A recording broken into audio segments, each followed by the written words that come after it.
to the presidency now. And Friday's contentious Oval Office encounter between President Trump, Vice President J.D. Vance, and Ukraine's Volodymyr Zelensky. Analysis from our Robert Costa. I'm not aligned with Putin. I'm not aligned with anybody. I'm aligned with the United States of America and for the good of the world. What played out Friday in the Oval Office was a diplomatic breakdown, with President Donald Trump pushing back against Ukraine's Volodymyr Zelensky, and with Vice President J.D. Vance doing the same. But Mr. President, with respect, I think it's disrespectful for you to come into the Oval Office and try to litigate this in front of the American media. Many Trump supporters say Zelensky was out of line. Many Trump critics say Zelensky was right for standing up to Vladimir Putin and to Trump. During the war, everybody has problems. Even you, but you have nice ocean and don't feel now, but you will feel it in the future. God bless. You don't know that. God bless. God bless. You will not have war. Don't tell us what we're going to feel. We're trying to solve a problem. Don't tell us what we're going to feel. I'm not telling you. President Trump doesn't like being told what to do. Or how to feel. Or how to feel. And I think anyone who has watched him over the course of his many, many years in the public eye should understand that. Matthew Continetti is a conservative scholar at the American Enterprise Institute and author of The Right.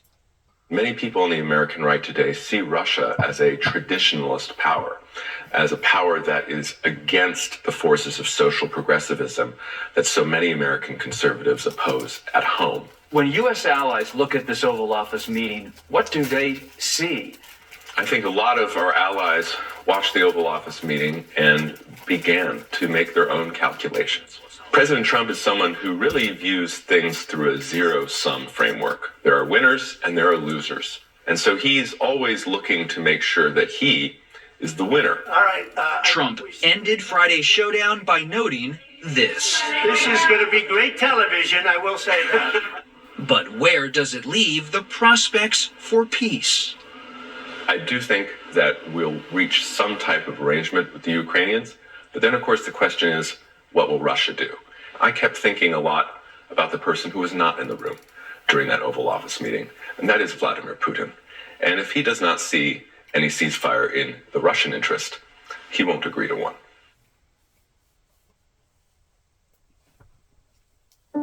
Say it. And maybe that be so.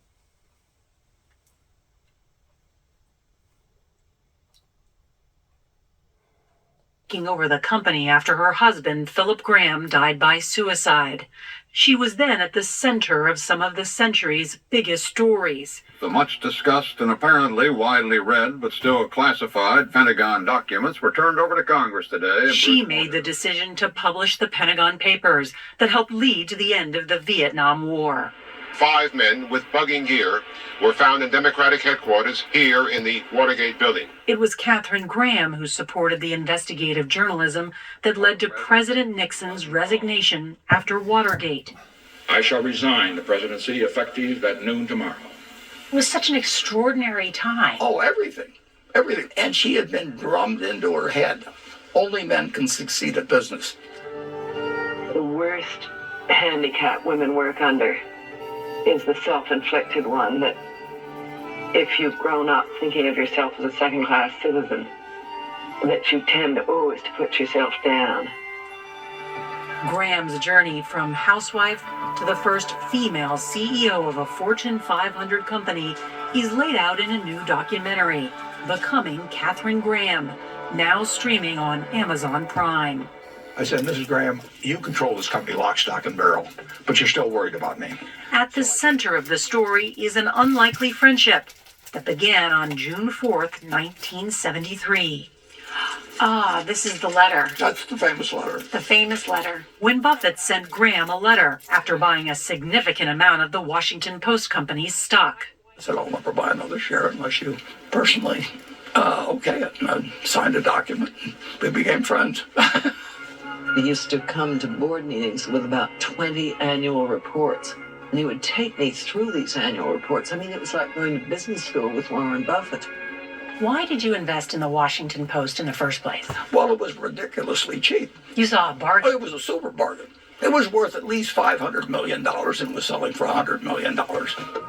She was beyond lucky. And thank God our stock got so cheap that it attracted Warren's attention in 1973. Don Graham is Catherine's son and a former publisher of the Post. Don Graham says that Warren Buffett is the greatest thing in business that ever happened to Katharine Graham. She needed somebody to reassure her. What were the things you would say to her to boost her confidence? The biggest thing I said is, I said, when you look in the mirror, it's a funhouse mirror because you're seeing it through the eyes of what the males are telling you about it. So my job is to turn that funhouse mirror into a regular mirror. And she knew I was on her side. And I admired her enormously. Big money, big decisions made years and years ago.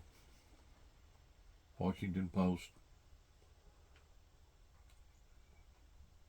Nixon resigning, etc. Let's go on.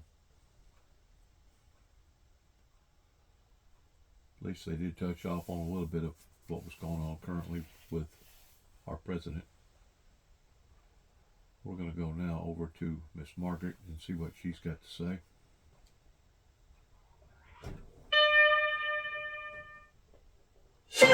I'm Margaret Brennan in Washington, and this week on Face the Nation, the latest on the fallout following Friday's Oval Office brawl. And Americans say they want more action from the Trump administration when it comes to fighting inflation. You don't have the cards right now. With us, you start having cards. Right now, you don't. It was a debacle seen and heard around the world as the meeting meant to solidify an alliance between the U.S. and Ukraine melted down into a shouting match featuring President Trump and Vice President Vance versus Ukrainian President Volodymyr Zelensky. U.S. and Ukrainian officials are now in full damage control mode, with European leaders racing to bring both sides back together and move towards a resolution to the war in Ukraine. Treasury Secretary Scott Bessent crafted the agreement with Ukraine that fell apart during that meeting. We'll talk to him about that, as well as the administration's plans to help the economy. We'll also talk with Arizona Democratic Senator Mark Kelly and 2 Republican members of Congress, Ohio's Mike Turner and Michigan's John James. And just before President Trump's first formal address to Congress, how do Americans think he's doing when it comes to tackling their priorities? It's all just ahead on Face the Nation. Good morning and welcome to Face the Nation. We'll get to the ramifications of that meeting in the Oval Office in a moment, but we want to begin with the issues that are top of mind for most Americans: inflation and the economy. They may be at the top of their priority list for the new administration, but we are seeing a disconnect. When asked what they think the administration is prioritizing, Americans see inflation and the economy taking a backseat to the border, the federal workforce, tariffs, and more. In fact, according to our CBS News poll, although people do approve of him on some of those other issues, there is a 50-point gap between people who say the president should make inflation a priority and those who say he is. We want to welcome to the program Treasury Secretary Scott Bessent. Good morning to you, Mr. Treasury Secretary. Morning, Margaret. So let's dig in on this, because it seems there's a bit of a perception gap there. Our polling also shows at least half the country reports concern about paying for food and groceries and housing. They continue to call the economy bad, even more so than last month. And 49% told us the economy is getting worse.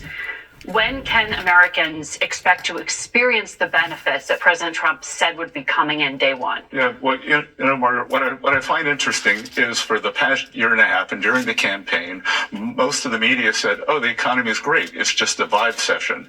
Now that President Trump's in office, there's an economic problem. And I'll tell you what the problem was. We were pretty straightforward on this program, sir. Well, I haven't seen this program, but in general, this idea that working class Americans didn't know what they were talking about. They didn't know their lived experience. They didn't know what their pocketbooks were feeling. And I tell you, President Trump was elected. One of the reasons was the affordability crisis, and we are setting about doing that. So after 4 years of disastrous policies, we're running these gigantic deficits that led to the affordability problem, massive government regulation. So what we had was a demand shock from the government spending that was met by supply constraints with overregulation. So we are in the process of deregulating, which will free the supply side, and we are cutting back the government spending. It took 4 years to get us here. President Trump's been in office 5 weeks, and I can tell you we're working every day. What I will point out, interest rates, the 10-year bond, which I am focused on, have been down every week since President Trump was president. Mortgage rates have been down every week. So that's a pretty good start.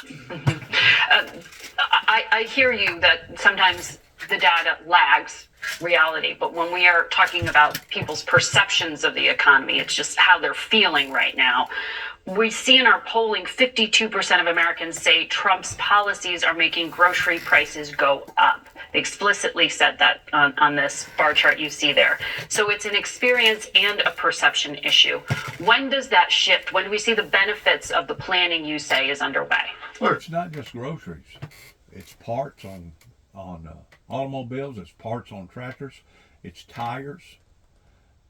Tires on 18-wheelers now. Cost a phenomenon amount of money. Parts in the just general stuff in the hardware department or the parts department, they've all gone up. Some of them has gone up as much as 30-40%. It's not just groceries. These things will affect even the building market, and it will affect everything else. Everything has become unbalanced because of what OPEC done whenever they decided to raise the prices right in the middle of a pandemic.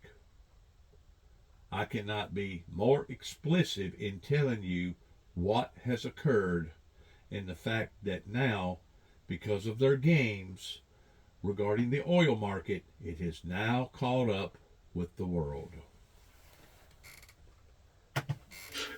President Trump said that he'll own the economy in 6 or 12 months, but I can tell you that we... And one person may say, well, they could drop the prices if they wanted to and get gasoline back down below $1 a gallon.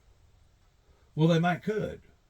But the damage has been done. We're talking about people that has had to drain their 401ks. We're talking about people that can't even make their house payments, much less their car payments. We're talking about people that are lagging towards either have declared bankruptcy or at the brink of declaring bankruptcy, and the damage has been done. You can't undo what has been done on a monetary economy level.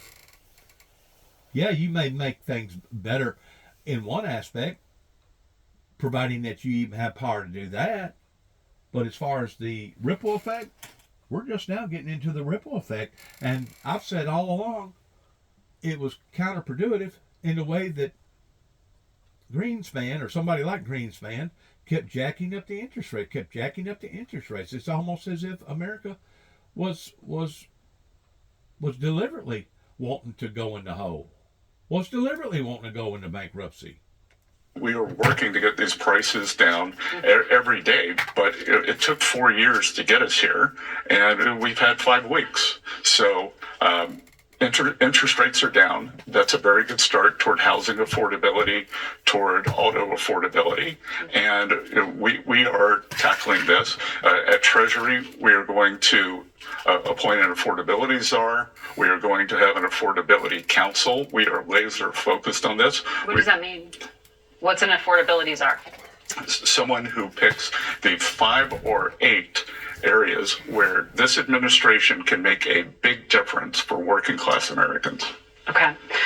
Well, one of the things that we hear the president talk about a lot is the plan to use tariffs.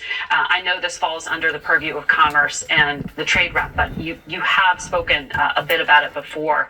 If the president does roll out the 10% tariffs that he says are coming on China this week, the 25% on Canada and Mexico, how much do you think they will impact what Americans experience? The Peterson Institute says it'll cost households and all they're going to do is counter.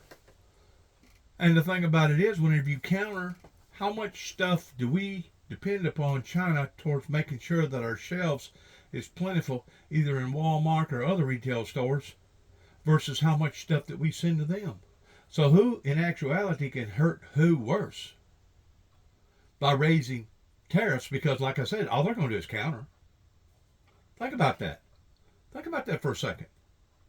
What is it, like 75% of everything that's in Walmart has come from various places other than being built here in the United States? Think about that for a second. It'll cost households an additional $1,200 a year. Look, a couple of things. I respect my friends at the Peterson Institute. I think they're a bit alarmist. I think a lot of their supporters are anti-tariff, so they take an anti-tariff position. And look, we have the experience of President Trump's first term, where the tariffs did not affect prices, and it's a holistic approach that there will be tariffs. People's bank accounts wasn't as drained then as what they are now. We have all went through COVID since then. People's had to rely upon the credit card industry towards maxing out on their credit cards.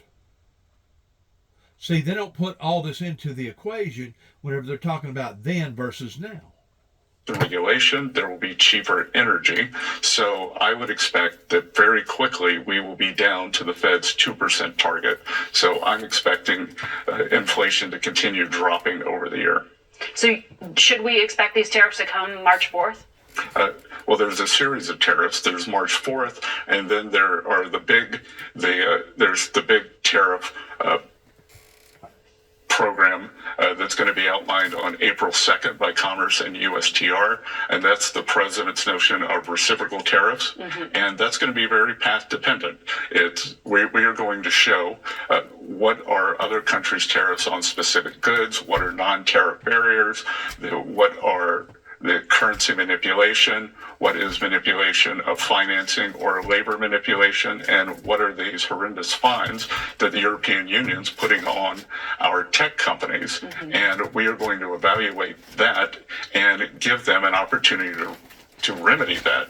So we could either see a ratcheting up in tariffs, or if our trading partners want to remedy what has been unfair trade, then we could see the tariffs come off. So it's going to be path dependent. And that's Europe in April, mainly. Well, that's across the world. Okay. So when you say the Peterson Institute's too alarmist with $1,200 a year on the average household, what's the cost of the household? You think it's zero? Well, we don't know yet because it's path dependent. But what I can tell you is that I'm not worried about China. China will pay for the China tariffs because their business model is exporting their way out of this deflation. They are the most unbalanced economy in modern times. And the idea that because of a tariff that they would lower their production is wrong. They are going to continue flooding the market. They will eat this price decrease. They will eat any tariffs that go on. So I saw you say on Bloomberg recently. Like we won't? Like we won't eat their tariffs? Once more, who's behind the 8 ball here? Are they dependent upon us more so than we're dependent upon them, or vice versa? That's what you got to look at whenever you're talking about squeezing over here. You may squeeze over here, but if they squeeze over there and we're so dependent upon their products, regardless whether it's medical products or whatever, it could come back and hurt us 1,000-fold more than what we ever thought about hurting them or getting back money from them pertaining to this inflation war. And it's just a reflection upon mistake after mistake after mistake after mistake that has been happening. And of course, if you add that with all the natural catastrophes that's occurring, I don't think people realize this, because the cameras have shifted off of the catastrophe out in LA per se. Not as much now as what it was, but they're showing on Facebook and YouTube, social media, that the homeless problem that they had out in LA hadn't even begun to start in comparison to what it's going to be. Hadn't even began to start.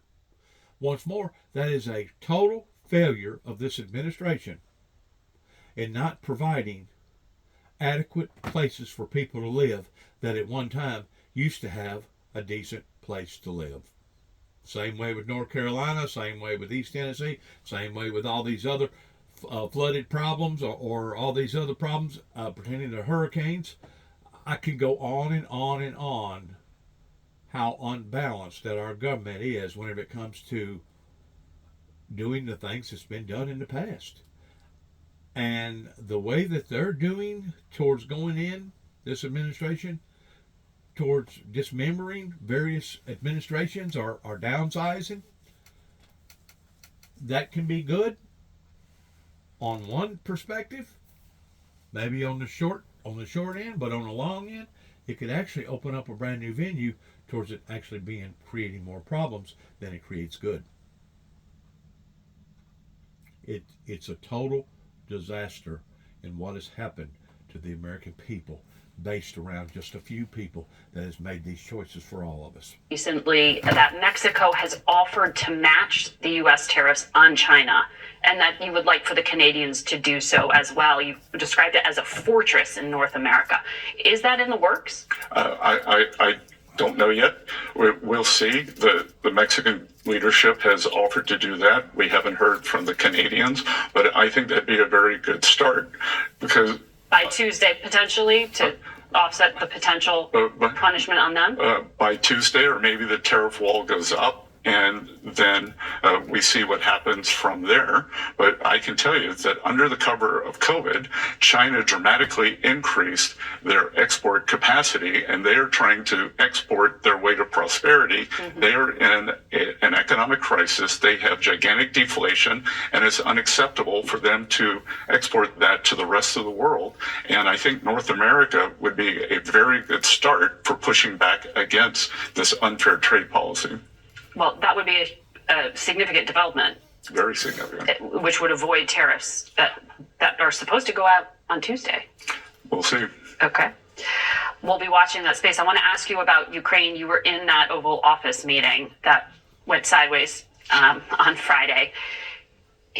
President Zelensky was told to leave the White House before he signed the minerals agreement that I know you have been working on. He said yesterday, though, he is ready to sign it. He called it the first step towards security guarantees. It's not enough. We need more than just that. A ceasefire without security guarantees is dangerous for Ukraine. Is the deal still on the table, or has President Trump instructed you to drop the project? Margaret, it is impossible to have an economic deal without a peace deal. The sine qua non for an economic deal is that Ukrainian leadership wants a peace deal. I thought this was a building block towards getting to Well, it was supposed to be, but President Zelensky came into the Oval on Friday. There were three things that were going to be done. There was going to be a press conference. There was going to be a private lunch with 16 of us. And as you could see from Dan Scavino's the post on his X account, we were already set up to sign the deal. So it's unclear now. President Zelensky has thrown off the sequencing. And Margaret, let me tell you the most tragic part of this. Mm-hmm. The President Trump's idea for this economic arrangement was to further intertwine the American people and the Ukrainian people and show no daylight, to show the Russian leadership that there was no daylight. And President Zelensky came into the Oval Office and tried to relitigate in front of the world the deal. And the place to have done it would have been in the private lunch. Okay, well, it's news to me that this was, that the sequencing is shifting, that you were saying you have to agree to a peace deal before the minerals agreement. There aren't even negotiations for a peace deal underway. Well, first of all, it's not a minerals agreement, it's a general economic agreement. So calling it a minerals agreement is incorrect. And I think we have to see if President Zelensky wants to proceed. What's the use in having an economic agreement that's going to be rendered moot if he wants the fighting to continue? President Trump wants a peace deal. Mm-hmm. Vladimir Putin, it's unclear if he wants a peace deal, though. There are no negotiations underway. The Secretary of State said that on another network this morning. Yeah, and President Trump has said that. President Trump is trying to move toward peace. He said repeatedly during that episode in the Oval, we don't know if we'll get a peace deal, but we got to try. Okay. Last Sunday, President Trump's envoy, Steve Witkoff, said on another network that the plan for negotiations was the so-called draft Istanbul Protocol. The Institute for the Study of War says that this would leave Ukraine helpless in the face of future Russian threats or aggression. If that's described as the future of U.S. diplomacy and the framework, why isn't Mr. Zelensky asking the right question when he says, how can I agree to a ceasefire with no security guarantees, or even a minerals agreement or investment agreement without security guarantees? Well, look, I think the plan is for the European Union to provide this security, not NATO, the European Union. And again, the tragedy of Friday, and I don't know what President Zelensky was thinking. We had President of France, Emmanuel Macron, in on Monday. Great meeting. We had Prime Minister Keir Starmer on Thursday. Fantastic meeting. They were all on board the arc of the peace agreement. All President Zelensky had to do was come in and sign this economic agreement, and again, show no daylight between Ukrainian people and the American people, and he chose to blow that up. So the deal's no longer on the table, just to be abundantly clear. Not at present. Treasury Secretary Bessent, thank you for coming in today. Good. Thank you, Margaret. Our social media producers tell us that as of this morning, we've had more than 100 million views on posts related to the meeting across our CBS News social media platforms. There is no shortage of Trump viral videos, but this one has spread around the world. Mr. President, with respect, I think it's disrespectful for you to come into the Oval Office and try to litigate this in front of the American media. Right now, you guys are going around and forcing conscripts to the front lines because you have manpower problems. You should be thanking the president for trying to bring an end to this conflict. Have you ever been to Ukraine that you say what problems we have? I have been to... Come one. First of all, during the war, everybody has problems. Even you, but you have nice ocean and don't feel now, but you will feel it in the future. God bless. You don't know that. God bless. God bless. You will not have a war. Don't tell us what we're going to feel.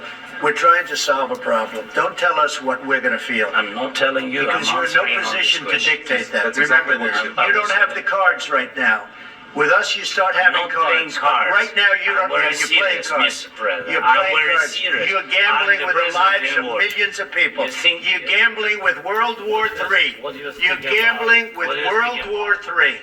And what you're doing is very disrespectful to the country, this country. I'm That's with back all to respect to you. Far more than a lot of people said very they respect. should have. Have you said thank you once this A lot entire of meeting? times. No, in this Even entire meeting, today, have you said thank you?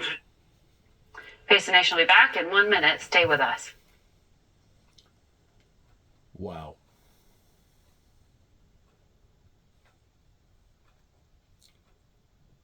Have you back. Thank you. Appreciate having me. So what were you thinking when you saw that Oval Office meltdown?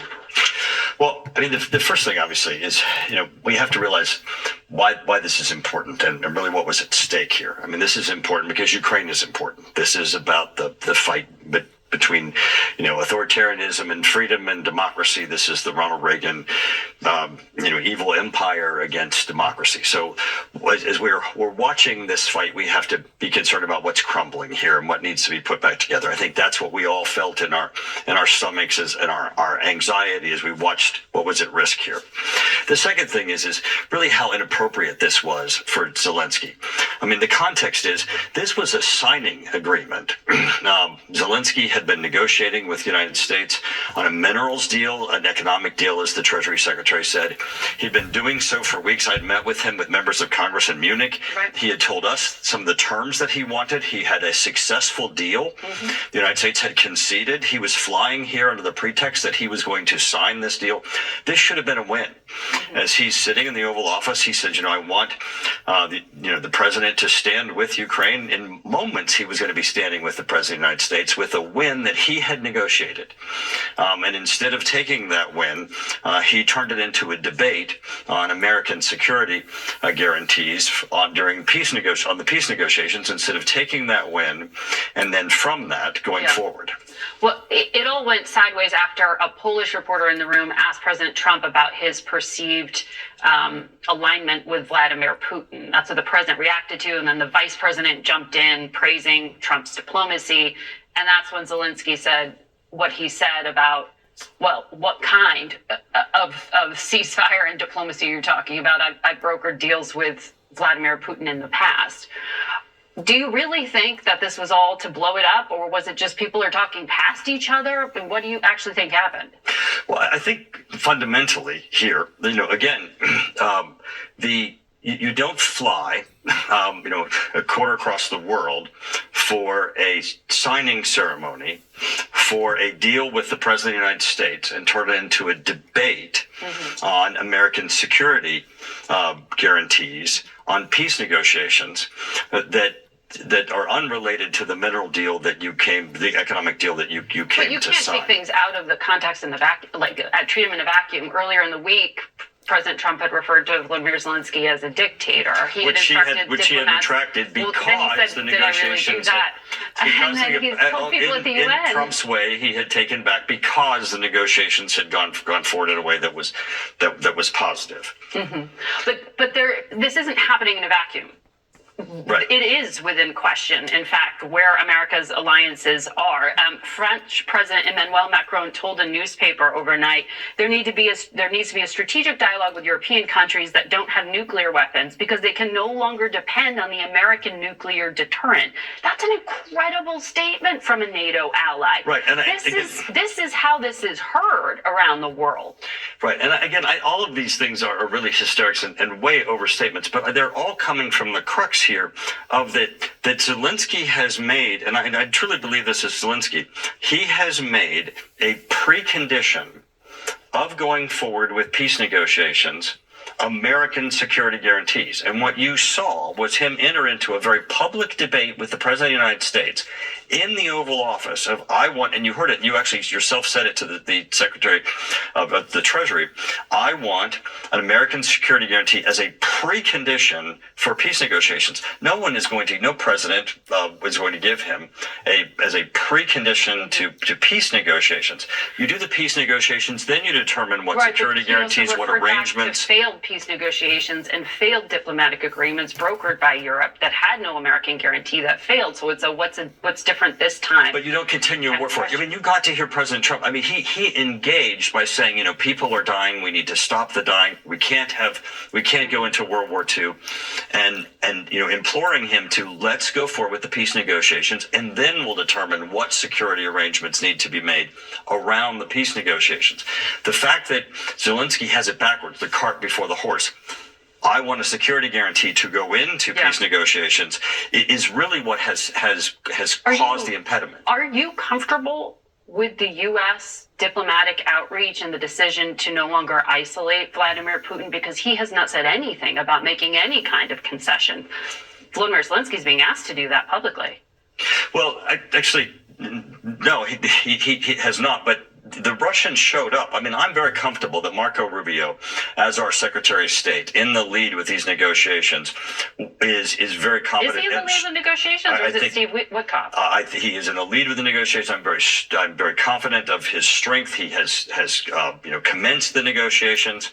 I believe that Zelensky needs to trust him, and he needs to not have this precondition of American security guarantees, which are not coming. Remember, Ukraine has been before every president since Clinton. Clinton, in the issue of the Budapest when they were giving up the nuclear weapons, Obama, Bush, everybody has had Ukraine before them. Every American president has declined to give American security guarantees as a precondition to any negotiations. Which is why Zelensky's saying, give them to me now, because nothing stopped them before. So the peace negotiations need to occur, and then we need to look at what are the construct of what security guarantees need to be, and what is that construct that needs to be put in place. I want to ask you something because of the position you have on armed services. CBS has confirmed these reports that Defense Secretary Hegseth has ordered U.S. Cyber Command to temporarily halt cyber operations and planning against Russia. The Washington Post reports that that's as long as the negotiations continue. There are no negotiations underway. Does this concern you? Have you been briefed on this? I don't. No, I'm not unaware of that. I don't believe that would be. There are too many. I'm certain considerations there for that to be an accurate statement. So blanket. But they have ordered Cyber Command to halt cyber operations. Considering what I know considering what I know what Russia is currently doing against the United States, that would, I'm certain, not be an accurate statement of the current status of the United States operations. You are confident that the United I'm confident, States, considering what Russia is currently doing against the United States, the status against Russia would not be that. Considering what we are facing from Russia operations, yes. All right. Thank you very much, Congressman Turner. We'll be right back with a lot more Face the Nation. Stay with us. Thank you for nothing, really. Because they was bouncing back and forth from peace to economy, from economy to security to back to peace, and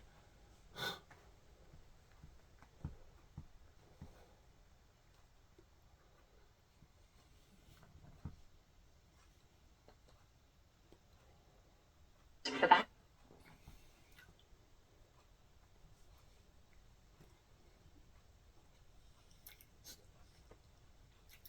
Confusion. They should have had it all worked out before they ever got to that point of what was going to occur, how it was going to occur, rather than display such of a display such of a disagreement on camera. Off it.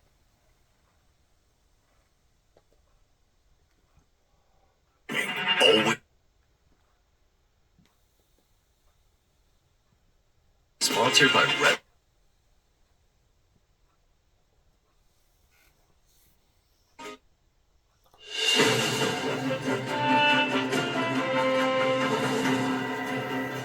We go now to Senator Mark Kelly in Tucson, Arizona. Good morning to you, Senator.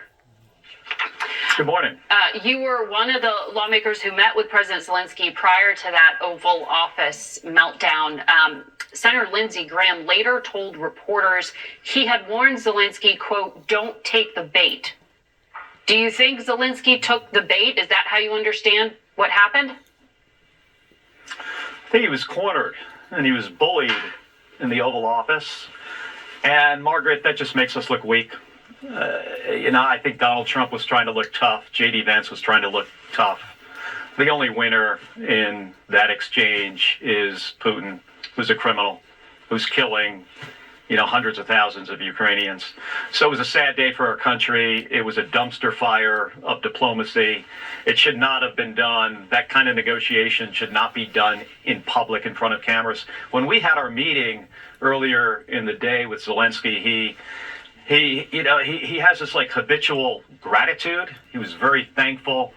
And the chairman of the Armed Services Committee kicked the cameras out of the room before we started to talk. Mm-hmm. That's the way this should be handled, not what Donald Trump did. Well, the Treasury Secretary, who was just with us, said you can't get an economic deal without a peace deal first. So it seems the dynamic is changing in terms of what the Trump administration is putting forward here. What was your understanding of what Volodymyr Zelensky's concerns were? Well, his concern is that he doesn't have a security guarantee and he's being asked to give up minerals, that this is a business deal. Margaret, we're about to celebrate our 250th birthday as a country, and I didn't think we were just in it for the money. We are a country of values and principles. We stand with our allies. He needs security guarantees. I understand this concept of an economic deal and a ceasefire, but the economic deal comes after the ceasefire. None of that makes sense. They need to get in a room, including with the Russians. Have the Russians given any indication that they want peace? Our Treasury Secretary questioned whether Zelensky wants peace. Of course he does. Mm-hmm. He has his population being murdered, raped, children are kidnapped. He wants out of this situation. But he's having a hard time, obviously, negotiating this in public. By the way, his English is not the best. So this is hard for him. To corner him in the Oval Office on that kind of stage was wrong, and it makes us look weaker as a nation, and it makes us less safe. You've been to Ukraine a number of times. Our last guest, Mike Turner, has been to Ukraine a number of times as well. Neither the president nor the vice president have at all. J.D. Vance, the vice president, said to Zelensky, those are propaganda tours. Is that what you did? Did you go on propaganda tours? No, I mean, I went into Patriot batteries and, talked to the troops that every night are defending themselves from incoming ballistic missiles and cruise missiles, trying to keep their population alive. I met with soldiers, some of which are, amputees at this point, and soldiers that just came from the front lines to talk to me in person about what the situation on the ground is. I met with pilots there who were about to get their F-16s, and we talked specifically about, how can you use this airplane in combat? Yeah. I think J.D. Vance, the vice president, with all due respect, it sounds like he's watching videos on the internet. Mm-hmm. And to say to Zelensky, you're not being thankful enough? I mean, Zelensky thanks the American people all the time. And I got to say, Margaret, if we can end this, and I want this to end as much as anybody, but it has to end in a way that the Russians are going to respect. And what was in the Oval Office yesterday was a demonstration of weakness. And I can tell you, Putin does not respect weakness. I want to ask you about the U.S. border. The number of migrants crossing the southern border illegally in President Trump's first full month in office plunged to a level we haven't seen in 25 years.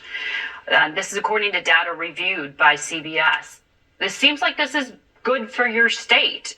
Do these numbers prove President Trump's theories right? Well, I think the numbers being down, that's a good thing. What we need long term is a negotiation with the Republicans on longstanding border policy. What the administration is doing, especially with ICE raids in schools, with flying, repatriating people who often aren't only criminals in military airplanes for intimidation, talking about housing people on Guantanamo, that's for intimidation. It's good the numbers are down. That's a positive thing. Yeah. We need a border security agreement. We need legislation. We also need immigration reform. Talk about my state for a second. We've got a lot of dreamers. They deserve a pathway to citizenship. We need a plan for farm workers as well. Secretary of Defense Hegseth is sending another 3,000 troops to the border, including an aviation battalion and Stryker vehicles, CBS has confirmed. Now, these soldiers aren't allowed to intercept migrants. Do you understand the mission, the intent? You have oversight over armed services, so I wonder how you feel about this. Well, I don't feel good about it. I mean, the way this should be handled is if we could work together within the United States Senate, Democrats and Republicans, get the Border Patrol more money, hire more Border Patrol agents, give them more resources to do the job they're supposed to do. When you do it with troops, that affects their readiness. This isn't what they're trained to do. Then they don't get to train to do, that Stryker battalion doesn't get to train to do the job that they may need to do one day. Mm-hmm. I don't want to see us in a conflict around the world, anywhere. But what prevents that is for our allies to realize that they're not going to win in a fight.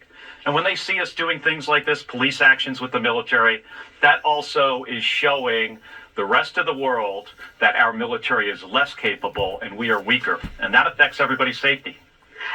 Lastly, because you sit on the Intelligence Committee, I want to ask you about something President Zelensky said. He said in Munich, Ukraine has intel the Russians are sending troops to Belarus to use it as a launch pad militarily into perhaps not just Ukraine, but other European countries. Are you concerned about that? Well, I am very concerned about what Putin will do next if he comes out of this and thinks he got a good deal and this was worth his time and effort and loss of life. He doesn't care about Russian soldiers. He obviously doesn't care about the Ukrainians. Yeah, that would be very concerning for me. I was in the Baltic nations, Estonia, Latvia, Lithuania, earlier this year. They are very concerned. That would be a staging ground for them to attack the Baltics. Understood. That's why we're watching it so carefully. Senator Kelly, I appreciate your insight. We're going to turn now to Michigan Congressman John James. Good morning to you, Congressman. Good morning, Margaret.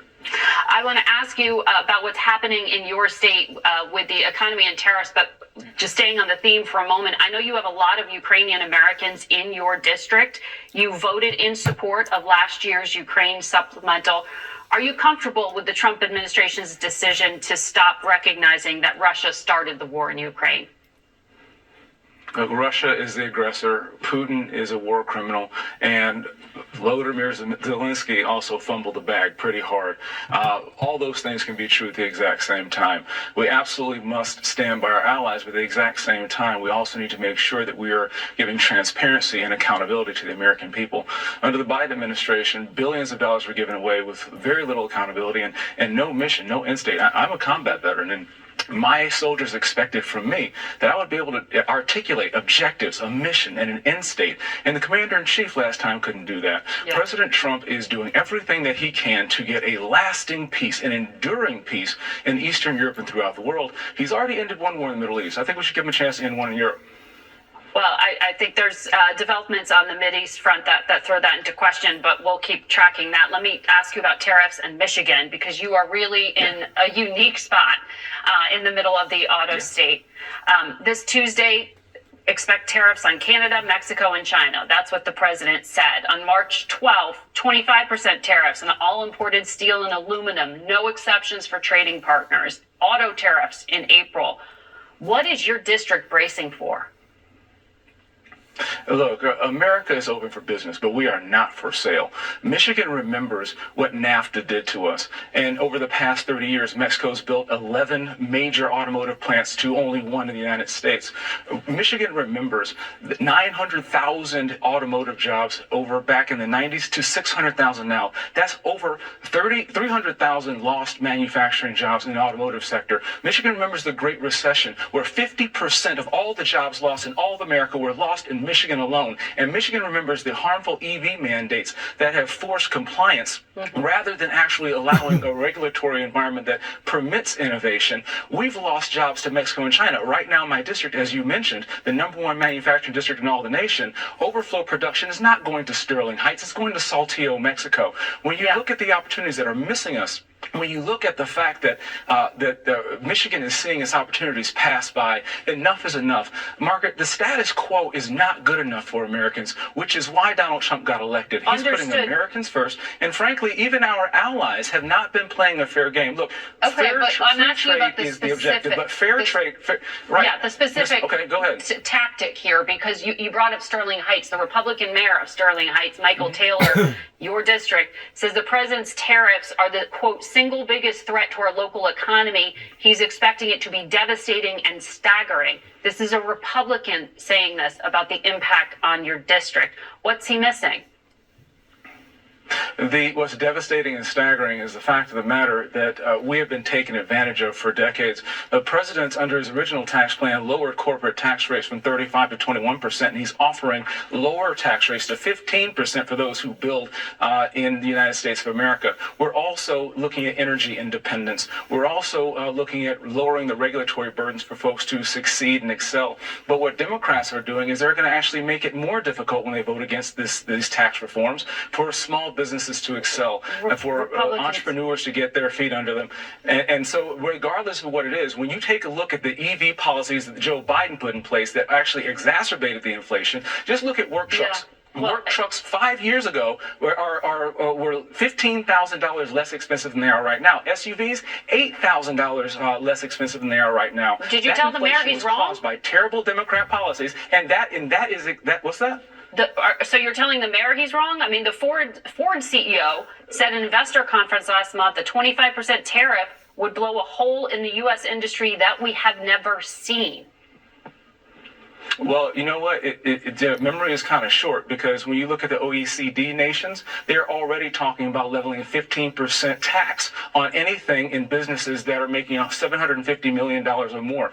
Everybody should be looking at the impact that makes on top of the tariffs that are already imposed on goods that are made in the United States of America. No one is talking about this, Margaret. And all these economists, we expect that these are going to be honest brokers, but they're not. We are not operating at, Yeah, you can go talk to the CEO of Ford, but what I'm dealing with is people I'm talking with when I visit factory floors each and every single day. I am an automotive supplier in the United States of America, and I feel this pain. We've seen it for too long. And like I've said, we've been taken advantage of for years, and we need to level the playing field. When you're not playing fair with America, then we have to do what we can to make sure that we can compete on a fair playing field. And Margaret, I think that fairness is what we should be pursuing. And I don't think that's wrong to ask for out of our allies and our partners. The global supply chain, I know you know it well, is complicated here, and the production goes back and forth. Yes, I have a master's in it, Margaret. I understand it, and I'm also in the automotive industry. Yes, right, and well, what I'm trying to say is that the cars go back and forth across the border multiple times. So what is the construction of the tariffs that you think is actually going to be beneficial here? You know, it also comes across the border, fentanyl coming in from Mexico when China is sending in precursors. And as a result of these negotiation tactics, Mexico surged 10,000 of their own National Guard troops to the border. And just as you were mentioning in the last segment, I think it was great that border apprehensions on the southern border have plunged to the lowest levels this century. You know, if this is working, Mexico is paying for the border security. They're extraditing drug lords to be prosecuted in the United States of America. And these are the types of things that we're looking for. 84% of those in the terror watch list and the FBI terror watch list are apprehended on the northern border. And we're getting Canadian cooperation, which would have never happened under the previous administration and only started when President Trump started playing hardball and talking about these things. We have a number of levers, diplomatic, economic, and military. And diplomatic levers haven't worked. We're using economic levers to secure our borders and to make sure that we have fairness across our economy. All right. Thank you, Congressman James. We got to leave it there.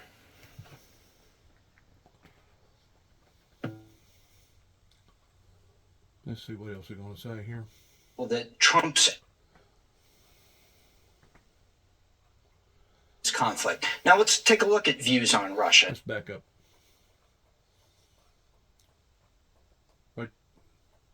Right. While a slim back up. Right there. President Trump's approval rating in our poll is 51%, still in positive territory, but by a smaller margin than he had a month ago. And on his approval on the issues, it's a mixed bag. A slim majority of voters approve of his handling of the border and the economy, while a slim majority disapprove of his handling of inflation. And we're joined now by our elections and surveys director, Anthony Salvanto. You asked about a host of issues, Anthony. Before this explosive Oval Office exchange, you did ask Americans how they're assessing the conflict between Ukraine and Russia. What did you learn? Yeah, morning, Margaret. You know, you can look at Ukraine and Russia and the conflict and then see a wider worldview that Americans have. So let me start with this. Aid to Ukraine specifically divides the country. Divides it along partisan lines, and it has for a while. Democrats more in favor, Republicans more opposed. But then you ask people, okay, who do you support in the conflict? Just over half say they support Ukraine, and the rest say they're neutral, that the U.S. should stay out. Now, where this comes back to the administration is the people who say they're neutral are more approving of how Donald Trump is handling all this. The people who say they back Ukraine, in addition to supporting aid, feel that Trump's actions have favored Russia in this conflict. Now let's take a look at views on Russia. And the big majority calls Russia either an enemy or unfriendly. It's a little less so among Republicans, but then widen out to how the U.S. should act on the world stage. Views of our European allies. By and large, Americans call them allies, or at the very least friendlies, Great Britain, France, Germany, etc. Now, what should the U.S. actually do? The big majority is cooperate with allies on the world stage. Those folks tend to be less approving of the changes that they see Donald Trump making to U.S. foreign policy. So back to the key issue, the economy. How are Americans perceiving what the president is doing on that, as well as his cuts to the federal workforce? Well, on the point about cuts, let's start with this sort of central premise about is there waste in the federal government? By and large, Americans agree that there is. The difference is, where does it come from? If I ask people, is it poor spending choices? Is it fraud? Well, you get more Democrats saying it probably comes from poor spending choices, Republicans saying it comes from fraud. And then that goes into a split on the changes he's making in the federal workforce. That divides the country. And you start to see people looking at it and wondering about what the implications of this might be. So I ask, is this going to have an effect? There's a lot of people who say, yes, it will have an effect on cutting services that they like, an effect on their local area. But there's also just as many who say it's going to save taxpayer money. It's going to eliminate waste. And when I see that wide span of answers, what my sense is people are anticipating a lot of things that in reality they really don't know what's going to happen. I will say this in analyzing this situation that we have endlessly been put into, regrettably been put into, because of what's happening right now in a eye-opening event in looking at all the waste as well as the fraud. We actually needed to go through this deciphering, because if America would have just raised up its hands and declared bankruptcy towards defaulting on this note that we owe $36 trillion on, we never would have really perfected that in which what was going wrong to begin with that has put America in behind the eight ball to begin with. So there is going to be a silver lining to this eventually on down the road, in understanding that these things needed to be looked at and resolved probably going back 20, maybe even 30 years ago. That a great deal of people got on a bandwagon towards a free ride, and now we're realizing how much fraud and how much waste is and has and still is actually occurring. So in that perspective, in tweaking the system even tighter is a good thing, especially in understanding these concepts before America has to default and start all over with a brand new system. So there will be growing pains, and there will be some benefits to all of this if people just hang on to their shirts a little longer towards seeing how it's going to materialize ultimately in the end. I still say it wouldn't matter if you put both parties in power at the same time. That's the reason why I didn't vote this last presidential race, because it was too far out of hand to be able to fix as far as shaving here and shaving there and don't do this and don't do that. That is beyond repair. So if something is beyond repair, the next item that comes up is we're going to have to replace it. You know, that's kind of like years ago, and I brought this up before I ever even got an adult and working in the labor force, is that I don't know who it was that took an automobile and took one of those big blocks and crushed it all the way down to basically like a pancake. And then they turned around with various crews that beat, banged, pulled, jerked, replaced, etc. And they unfeasibly put the vehicle back together again to where it would operate, indicating that anything could be repaired. But would it be feasible to do that is the next question, which brings the understanding of it being unfeasible, that it would have been better to have just replaced it than it would have been to repaired it. Same way with this system that's out of control right now. It's not feasible to repair something that is basically unrepairable. I do agree that before we replace it, we need to understand the do's and the don'ts in various things that can be corrected, various things, instead of having 3 people doing a job, now only 1 person has to do that job, because now we're dealing with the 21st century, and now we're dealing with materials, and we're dealing with inventions pertaining to the internet that we actually didn't have before all this. So we're basically retweaking to the standards of the 21st century, which basically is like somebody coming in and being a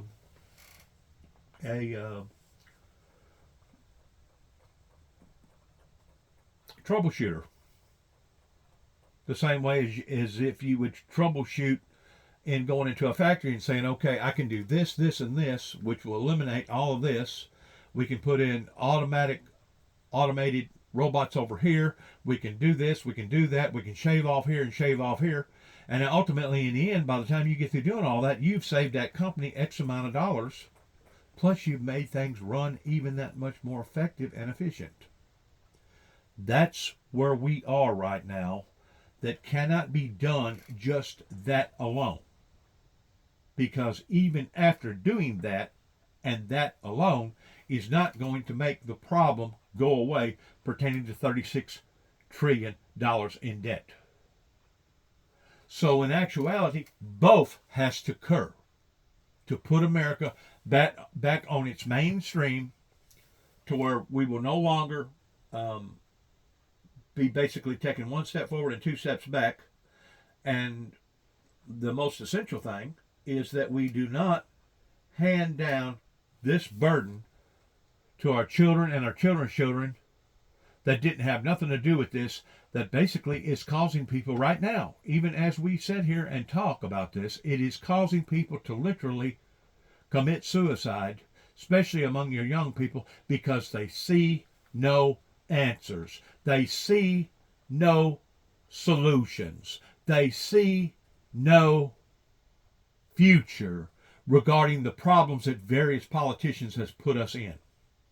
Plus, what they also see is that the American people are still not holding these people accountable, such as Nancy Pelosi, such as Mitch in Kentucky, that's worth $400 or $500 million, that basically pocketed all this stuff, that was basically sucking the system down for everything it was worth.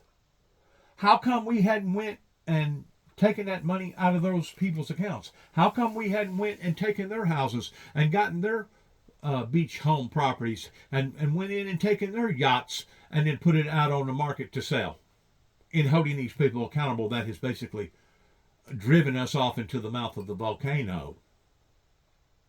That's where you come up with your two-standard system. Your two running on two different ideologies, which is, do as I say, but not as I do. Well, until we start seeing America start basically practicing what it preaches, you're going to have young men and women and boys and girls that are basically going to say, you know what? It's all off kilter. They're still showing favoritism to one group while they're executing the other group. It's still going to be a two-standard system in regards towards the government telling its people, whenever we do wind up getting in trouble in some little bit, to stand in front of the courts and raise your right hand. Do you swear to tell the truth, the whole truth, nothing but the truth, so help you God? All the truth. Not just bits and pieces of it, but all of it. But yet now we have a government that don't want to be completely, totally transparent or completely, totally truthful to its own people. That's a two-standard system. That means you have a government that's telling you, do as I say and not as I do. You don't think that these young people and all these other people from different parts of the world can see that? Sure they can. They're not stupid. They see how the rich and the powerful is still favoring to the rich and the powerful. Because it was the rich and the powerful that got rich and powerful that caused this dilemma to happen to all of us.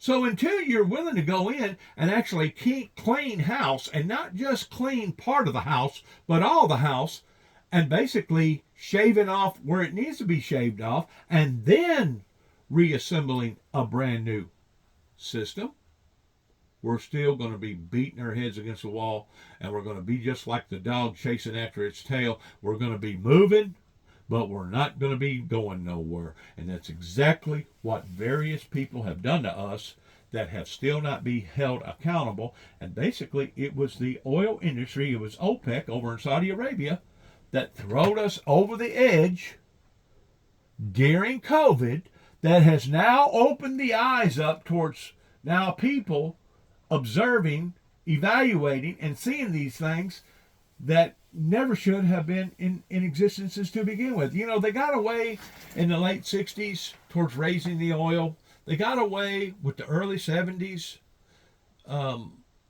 in raising the oil. And I think during that time they were saying it was an oil shortage or something like that, basically lying. And then it leveled off. And then a few years later, it done it again in the late 70s. That basically caused a ripple effect here in America. And I'm sure if it happened here in America, it probably happened all over the world, pertaining to smaller mama papa businesses going out of business. And one of those areas that was hit so hard was the agriculture communities. People that was farming, let's say, 300 acres, maybe 400 acres, that was considered an average, decent farmer at that time. Well, we're gonna cause them people to go belly up. They're gonna have to put all their stuff off on auction. And in the meantime, we're going to build these other farmers up that's going to be farming more like 3,000 to 5,000 and maybe even 7,000 and 8,000 acres. But in the meantime, while they're doing that, we're going to have to put them in bigger tractors, bigger combines, bigger this, bigger that, heavier equipment, heavier this, stair stepping. In other words, out with the old, in with the new.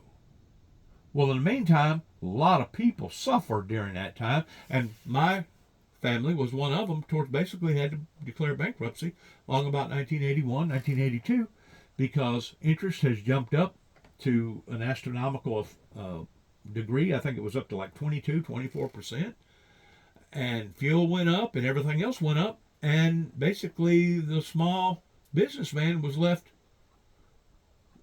with the bag empty.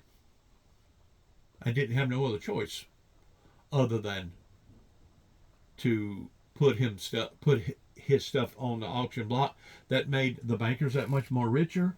That made the farmers that was fortunate enough that kept their P's and Q's together. It made them become that much more even bigger and that much more even powerfuler. These big corporations, these 1%ers, these mega corporations has come into America and has basically stifled us, in addition towards what people like the Walton family, as well as Walgreens and all these other retail stores, has done towards stabbing us in the back and going to other parts of the world and getting their products for a third of the price of what we could actually build them for here in America, regardless whether it was a 32-inch TV or whatever, a coffee pot or a microwave. The damages has been done, and the damages is going to continue to happen pertaining to evolving, but we're evolving in towards still helping the 1%ers more so than the 99. That's the reason why I say what I say. We needed to go through what we're going through, and hopefully 20 years, 40 years, 100 years from now, historians will be able to look at this and say, you know what? America needed to do that, and shaving here and shaving there, evaluating and looking at this and looking at that, because if we would have just jumped up and basically defaulted and started all over again with another system, we was going to be right back into the same shape that we was in before we ever defaulted. So there will be a silver lining in us going through what we're going through right now. A lot of us may not see the maturity of it. We may be so old that we won't never see the successes in all this stuff.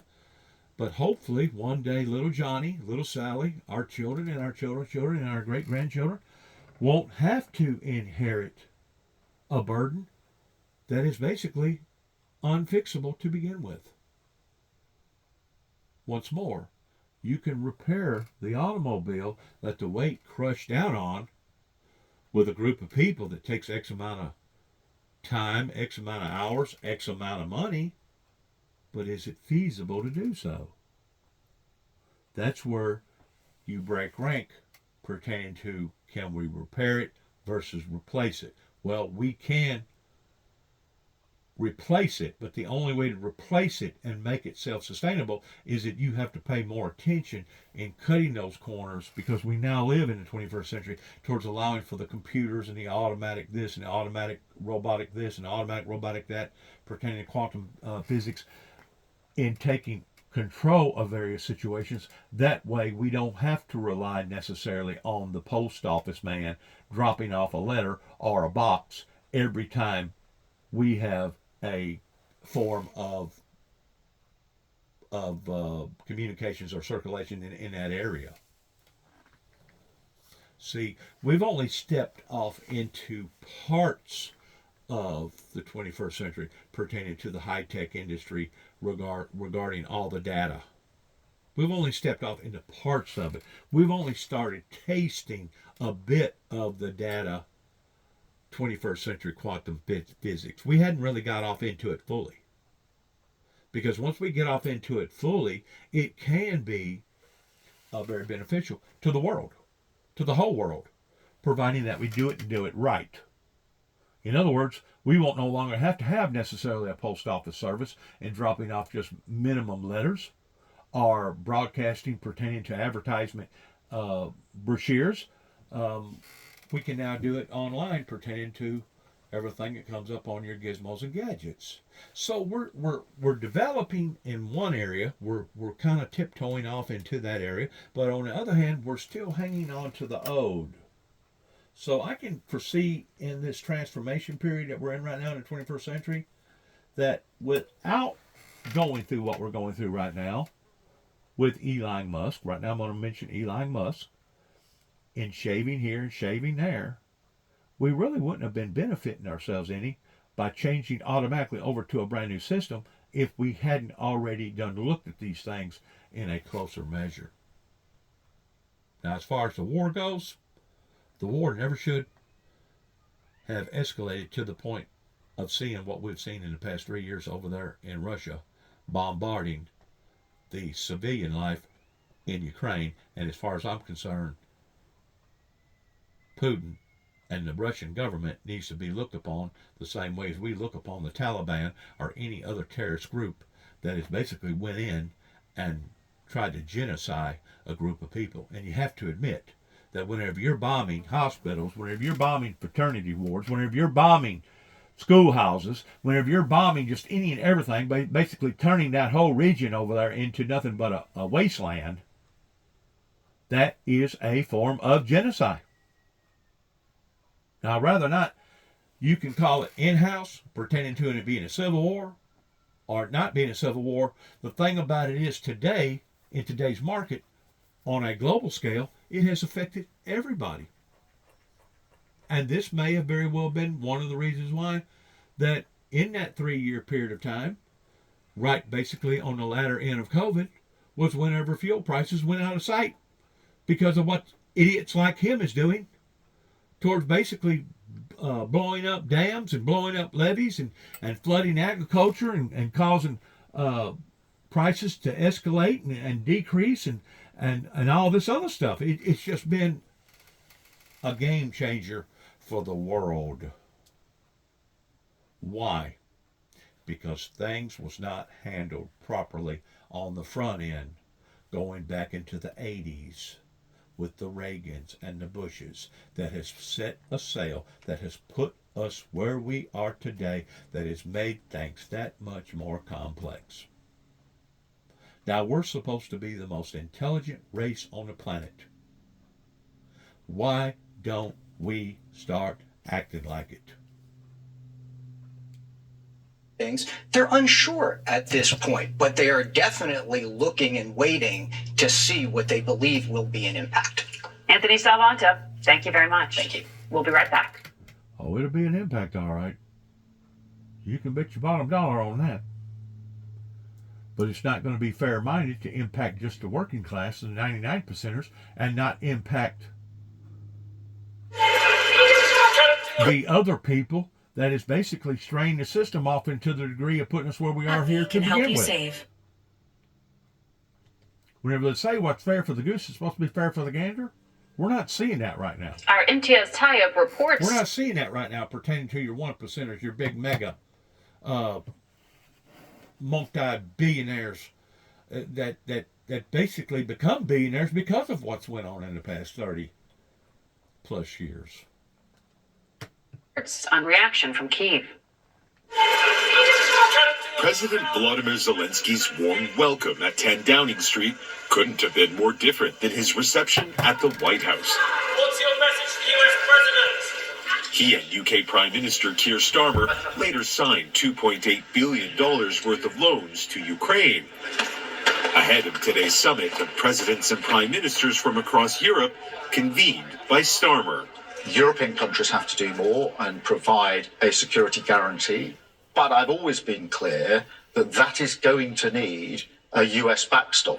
Oleksandr Merezko is the chairman of the Ukrainian government's Foreign Affairs Committee. The issue of Ukraine is a crucial key issue for European security. Let's not forget that the final goal of Putin is not only destroying Ukraine, but also dominating the whole Europe. The spectacle of an American president and vice president berating the leader of a war-torn ally has left Ukrainians reeling and European leaders scrambling to respond. It has also triggered delight from the Kremlin. And if the truth be known, what he just got through saying is accurate, because it's really not a pro quo quo deal on an internal problem as far as a civil war, because Putin knowed what these occurrences was going to take place on a global scale that he went ahead and dove off into anyways. And now it has affected millions of people's lives all over the world, including right here in America. But let's not forget, it was the oil industry that wanted to jump on the bandwagon, that wanted to gouge the American people that much worse in the process of the latter part or the ending part of COVID, that added insult to misery, that today, along with the natural catastrophes, and you have to admit, regardless whether it's smallpox, regardless whether it's bird flu, regardless whether it's a big burn that happened out in California or the burn that happened out in Hawaii, or the natural catastrophes that we've seen, all these combined has strained the system. But yet nobody is holding Saudi Arabia accountable for upsetting the apple cart this much, much less nobody is holding Saudi Arabia accountable for masterminding and killing almost 3,000 people over here in America toward the retaliation against what happened regarding the Bushes and part of the Reagans in Desert Storm and Desert Shield. Once more, you have to be willing to put all the dots together and not just a few of them.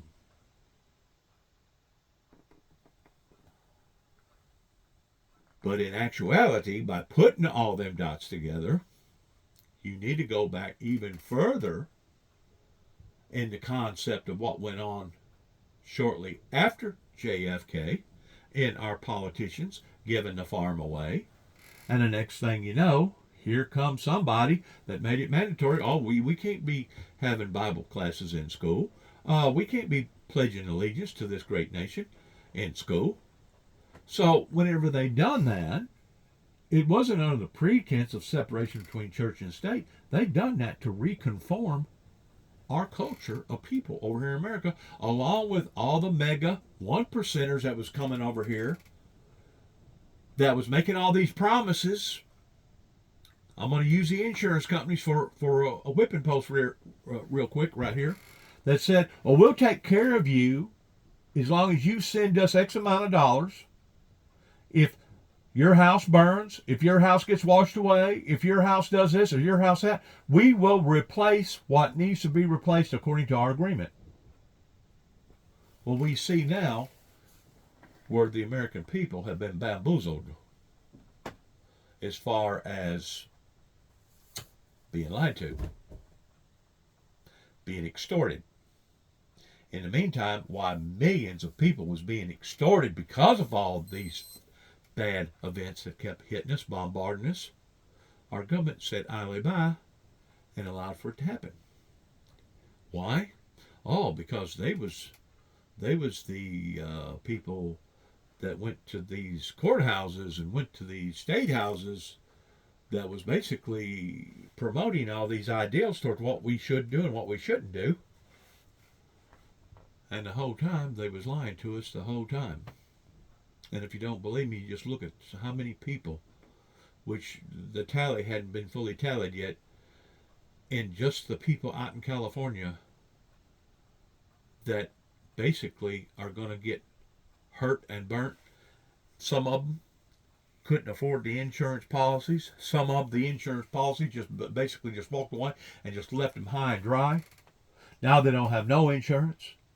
They was in the middle of scrambling because by law, if you still owe for your home, if you still have a mortgage on your home, you're supposed to have insurance. So it was contradicting itself already pertaining to the inside industries that was already collaminating and colliding with one another regarding all the fraudulent activity that was happening amongst their own people. Once more, whenever Russia done what Russia done, they knowed that we had already made an agreement with Ukrainian people towards protecting them and taking care of them. So in actuality, they was not just going to war with the Ukrainian people, even though it was an internal, fundamental problem similar to a civil war, but in actuality, they was going to war with the American people. But now we're finding out, after 3 years into all this, that it has affected not just the American people pertaining to their monetary stance, but now it's affecting people all over the world. See, that's what happens whenever you try to intertwangle the alliances pertaining to the Atlantic and the Pacific alliances coming from the continental United States that got halfway into this and then it backfired. There's no doubt that each continent can help to run and protect and balance out what the other continents hasn't either got or does got if we'll do it cooperatively as in a machine basically running perfectly in sequence. There's no doubt that this great planet called Earth is still a self-sustainable planet in taking care of its population on the planet, if we will do it in a more efficient and if we will do it in more of a righteous, godly way. This is where we're going to have to depend upon the Holy Spirit in re-revolutionizing not just America, but the world in a revival that will ultimately evolve off into a revolution. But we're going to have to do it under the leadership of the Holy Spirit, because if we don't, we're going to wind up in the same problem that we had all along back in the late 80s with the Reagans and the Bushes towards attempting to do something and doing it inappropriately. That's the reason why the Bible continues to keep saying again and again and again in the first chapters of Revelations to go back, reassess. What does that word mean, go back? Go back, reassess, go back, analyze, go back. Make sure that you have your life right with Christ. Go back and allow for the Holy Spirit to teach you and guide you and give you the ability to know what to do, how to do, where to do, and when to do, etc., etc., etc. Because this thing is really and truly, we look at the flesh towards human beings upon this planet, towards it being the most significant thing in the existences of all existences, but in reality, you know whose world is more realer than ours? Theirs is. The supernatural spiritual world. We're just the pawns that's being played in between the good and the bad. We're expendable. They're not. their world will live forever and ever. One day you look around, you see the houses, you see the trees, you see this, you see that. Do you not think that all that stuff is going to change? I guarantee you, 200 years before we ever was thought of, the world that those people was living in changed. 100 years ago, as we was evolving with the automobile industry, going into the smokestack industry, the coal mine and the railroad industry, in comparison to where we are today, back then, the world has changed. The world is constantly changing. It's evolving. And if you don't climb on board in waking up every morning with your feet running and hitting the ground, odds are you're going to be left behind. And that's exactly what's happened to America. We've been left behind. Why did we get left behind? Because we was not appropriately handling things according to God's plan, and we thought that we had the rule book, and we thought that we could go in and conform a country like Afghanistan towards thinking that we had the bull by the horns, and the whole time, instead of us having the bull by the horns, it was the bull that had us by the horns. We wasted 10 years, basically, in trying to conform a group of people from the outside in, to where if we would have attempted to have went in on the inside pertaining to the church sector, pertaining to the godly sector, in an evangelist sector, we could have been more apt of succeeding in a successful attempt versus a unsuccessful attempt. It's the same thing regardless whether you're working with a small little country or you're working with people like Ukrainians versus the Russians, or the world in general. This thing can run like a perfect machine if it's done effectively and if it's done godly, the way that God intended for it to be regarding the meek inheriting the earth. Because that's exactly what the Bible says, which is another prophecy that has yet to be fulfilled, because the meek has yet to dominate the world. Not some other far-fetched ideal, not the Wiccans, not Muhammad, not the Jihad, not the Taliban, not the Sharia law, not some other far-fetched ideal, but through Christ. For he is the cornerstone. For it was him that told, I think it was Peter, upon this rock I will build my church. What is the rock? You may be asking. It's called the planet Earth. That's the rock. For whenever Christ returns, he's coming back for a church that is looking, watching, and waiting for his return. He's coming back for a group of people that are willing to submit, and those who are sold out hook, line, and sinker, to the degree that even as it speaks of in the book of Luke, I think it's somewhere around the 12th chapter, I may be wrong about that, I'm not looking at the Bible right now, that says that whenever the Lord returns back in the first global resurrection, will and shall he find faith here upon the earth? I don't know. You ask yourself that question.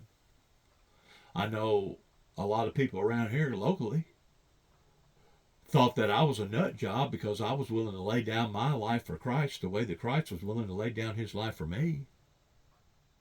I know that after I got through explaining a little bit about the reason why that I had this vision or this ideal or this dream or this desire, they thought it was too rich. They thought it was too powerful. They thought it was asking too much out of the church sector.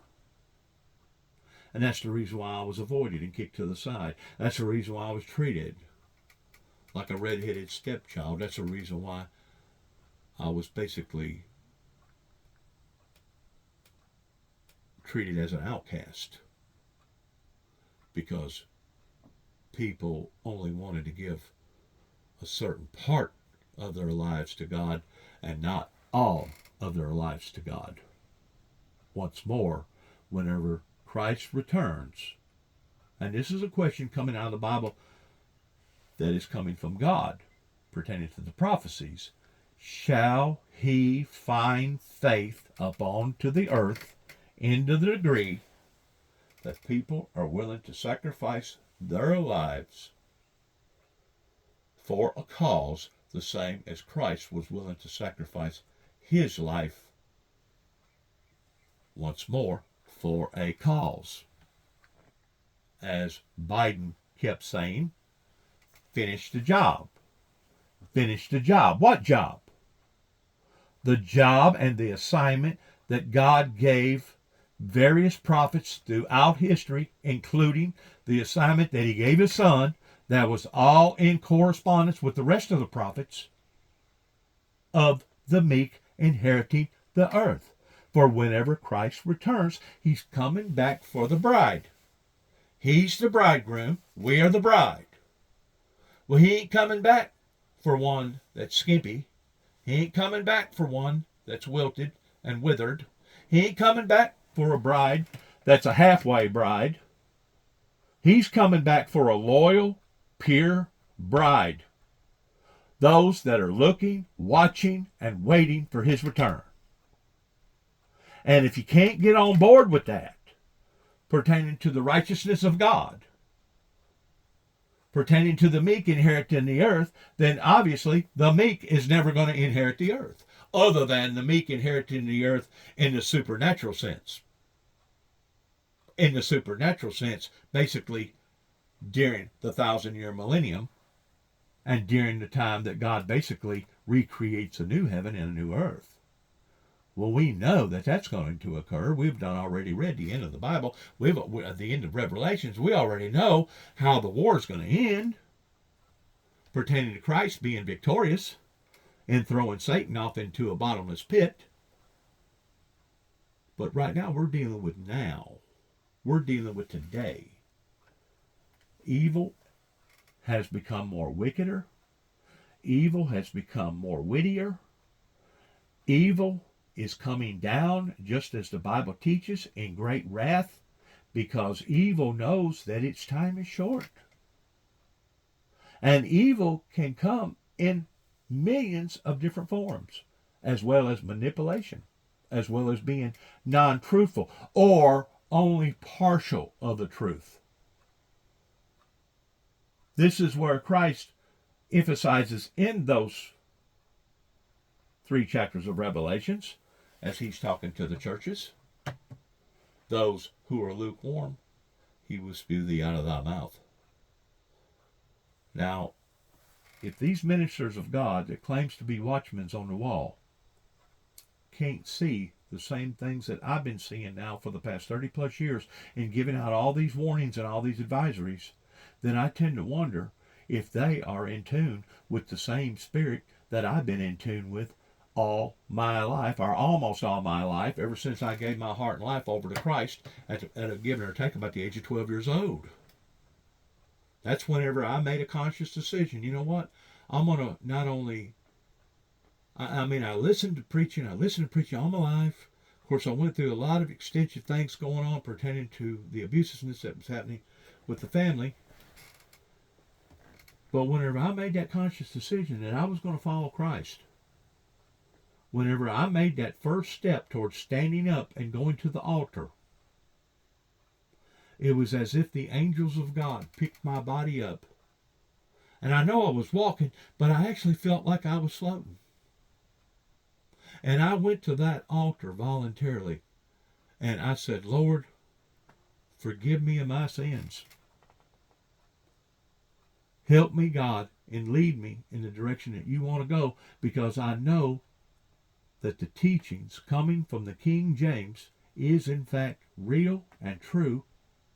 And since then, I have seen God correct me, because it says in the Bible that as many as I love, I will rebuke and chastise. I've seen God chastise me during the times of my failures, but at the same time, I've seen God love me and hold me up.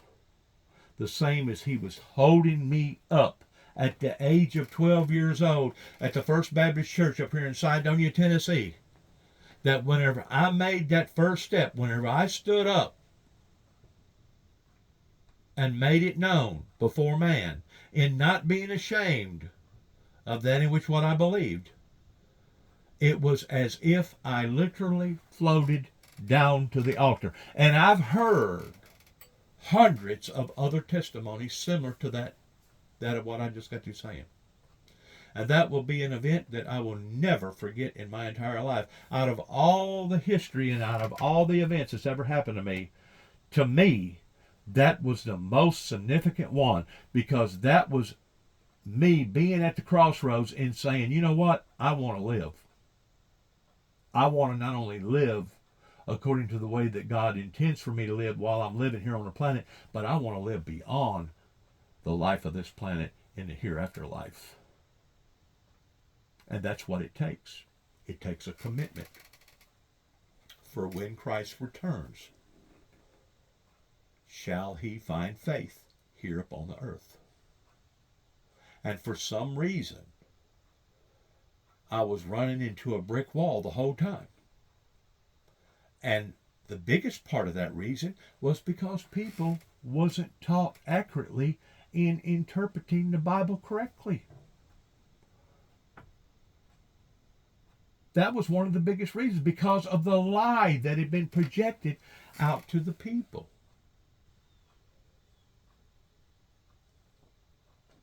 And I thought that Mr. Trump can play the role of new FDR. Yes. But now we can see that we need to think about European role and Europe as a leader of the free world. There's obviously another player here, and that's Russia. What do you think the mood in Moscow is right now? I'm sure that they rejoice. Putin counted. He couldn't imagine that something like that such a gift can happen. But now things have changed, and it emboldens him. He thinks that he is right, and he can destroy Ukraine. That's why it's so dangerous. A dangerous war which shows no sign of letting up. Overnight, there was another massive Russian drone attack in the eastern city of Zaporizhia that left a residential neighborhood devastated. The free world needs a new leader, said the EU's top diplomat, Kaja Kallas, following that Oval Office meeting. We spoke with her Thursday about what Europeans are doing to help Ukraine. We are coordinating, and of course the message is there are several layers. One is that the fight that Ukraine is having is not only about Ukraine's sovereignty, but it's much, much broader. It's about freedom of the free world, really. It is about the world where international law applies, and the world where might does not make right. It is clear that Russia attacked Ukraine. There's one aggressor and one victim. But the Trump administration has decided now not to say that explicitly, arguing that the president needs negotiating room. Do you think that that's persuasive to Vladimir Putin? What Trump, the way that I understand it, has recently said, that if he was to call a spade in negotiating with President Putin would no longer negotiate with Trump. In other words, if he called him on the carpet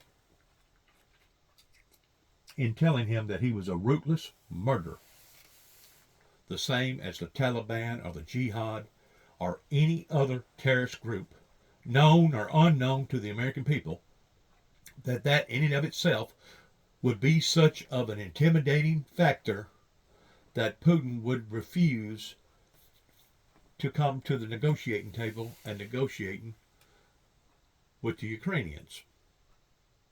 So I truly believe that rather than try to work out a security measure with the Ukrainians, Trump thought that once we planted a flag over into the Ukrainian territory, because of us now having partnership, our ownership in that country, that in and of itself would force Russians' hand, pertaining to President Putin, of having to reevaluate towards going to war with not only destroying Ukrainian property, but now destroying American property. The thing about it is, if you look deeper into it, metaphorically speaking, they was already going to war with the American people because they know what type of agreement that we'd already done made with the Ukrainian people towards getting them to dismantle with their nuclear arms and us standing beside their side towards them being one of our allies. Not an enemy, but an ally. Once more, you can't compromise whenever it comes to evil. Evil is dark. Evil is black. Evil is evil. And whenever Ronald Reagan stood up against the Russian Empire and called them a evil empire, that's whenever the world applauded. Including China, including India, including all these other countries that wasn't really fully yet committed to the worldwide democracy way. In other words, people like China climbed on board and didn't have to make that commitment. In the meantime, they've been becoming fat cats because we have inappropriately played our hand with them, and the whole time, instead of us playing them, they was playing us on an unequal field. That's the reason why the Waltons, that's the reason why all these other retail stores started stabbing their own people in the back, started cutting their own throats. And that's the reason why today that we have all these empty factories that at one time used to have 200 and 300 and 400 people. Some of them used to have 2 and 3 shifts. We have seen the labor force in America absolutely decline to the level of almost coming to a screeching halt in comparison to what it was after World War II during the 50s, 60s, 70s, and the 80s. Something happened in the 80s that changed the concept of all that. You've got to look at what the Reagans and the Bushes done. They opened up a brand new venue pertaining to the Atlantic and the Pacific alliances. You got to fundamentally dig deep into what has happened here. Once more, the Waltons shouldn't have done what the Waltons done. Why? Because the Waltons opened up a brand new venue, and the next thing you know, here come Target, here come Kmart, here come Big K, here come Walgreens, here come all these other people, including Lowe's, that basically started getting their hammers a whole lot cheaper, made in Taiwan, than it would have been if we ourselves would have made them. Or the 32-inch TVs, or the Hanes underwear. Now that's what occurred. Now the next question is, how are we going to clean it up to where it's more foolproof that it won't occur again? Especially throwing the burden off on innocent people's lives that didn't have nothing to do with this towards our children and our children's children and their children inheriting such of a damn mess. Well, it is certainly, a very strong Russian narrative that they want to run to really push, saying that, it's a conflict between 2 equal parties. It is very clear. One country attacked another country very brutally with force and is bombing Ukraine every day. I mean, President Trump says that he wants the killing to stop. I don't think that anybody wants the killing to stop more than the Ukrainians. So why do you think acknowledging who is responsible does matter? We have the United Nations Charter where we have agreed how countries are, interacting with each other. And it says very clearly that you can't attack sovereignty, territorial integrity of another country. And if you do, there are consequences. Exactly. And why is it important? It is important for small countries in the world for whom this is the only thing that protects them. If we don't really defend this principle, then we're going to see all these developments that we don't want to see, because if you start compromising on the principles, the next thing you know, People like China, people like India would think, well, we can do the same thing, and they ain't nobody going to stand behind that principle. We can do the same thing and get away with it. That's what happens. Once more, you're reconfirming what our ancestors had already established during World War I and World War II, which is a slap in their face. All the countries who are afraid of their neighbors will want to go for nuclear weapons because this is the only thing that protects them. It's not the international law anymore. Right. That's it for us today. Until And next then the next thing you know, there will be a nuclear holocaust pertaining to the world basically destroying itself. And that's the very thing that our ancestors did not desire to do whenever they created the atom bomb that began in Oak Ridge, Tennessee. That basically, it was Los Alamos, New Mexico that finished up the assignment. That basically, if it wasn't for creating the atom bomb, to this day, the American people would probably be speaking German, holding their hand up, and honoring our judges and our politicians in the form of Heil Hitler. In the form of Heil Hitler. Our ancestors did not do what they done because they wanted to do it. They done what they done because they was forced to do it, either do or die. And our ancestors knowed that it was their liberty as well as our liberty right now that was at stake. And that's the reason why the atom bomb was created, and that's the reason why the atom bomb ended World War II. No ifs, ands, buts about it. Was it because we wanted to do it? No. It was because we felt like we had to do it.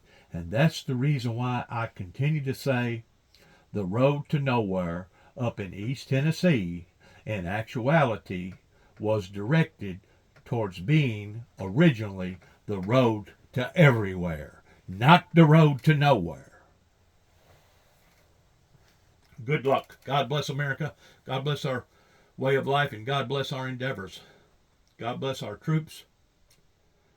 And I just want to pray for this situation, and I want to thank God for answering our prayers pertaining to temporarily at least helping the Pope. I was told as of last night that it seems like his health has improved to some degree. Of course, once you get that age, if the good Lord's calling you home, it ain't going to matter in what type of medical procedures that they have advanced technology in medical. If the good Lord's calling you home, he's calling you home. Father, eternal God, we thank you, Lord, for this day. We thank you, God, for another opportunity to be able to come together and to be able to praise you and glorify you and all the things that you have done, all the things that you are doing, and everything that we know that you're going to do in the future. We just pray, God, for the establishment of all leadership, regardless whether it be the leadership of America, the leadership of Russia, the leadership of Ukraine, the leadership of the Middle East, or the leadership over in the European continents. We just pray, God, that you will take control over all these situations and that you will intervene in making sure that things is handled appropriately towards your glorious people becoming the meek inheriting the earth. Not just in the spiritual sense, but also in the fleshly sense of the world that we live in today. We pray, God, for a mighty revival that will conform not only the American people, but the world in general, that will evolve into a revolution that will be good for the world and not just for the American people. We pray, God, for all the anguish, all the pain, all the suffering, all the war, all the other things that are bad, that you will take control of these situations and that they will at least temporarily be resolved. We pray, Father God, that you will forgive us of our sins. Lead us, O Lord, not into temptation, but deliver us from this evil. For thine is the kingdom and the glory forevermore. Through your gracious Holy Son, Jesus Christ of Nazareth, we ask all these things. And we praise you and we glorify you because of it. And amen and amen. And may the Lord God bless you from this moment on in being able to properly interpret the Bible, in identifying that we will be conformed in having the faith, as it speaks of in the book of Luke, that when Christ returns, shall he find faith upon to the earth, the same type of faith that even Christ had towards dying for us, as we will for him. In Jesus' name, we thank you, we praise you, we glorify you. Good luck to all of us, and may God have mercy on us all. And shalom.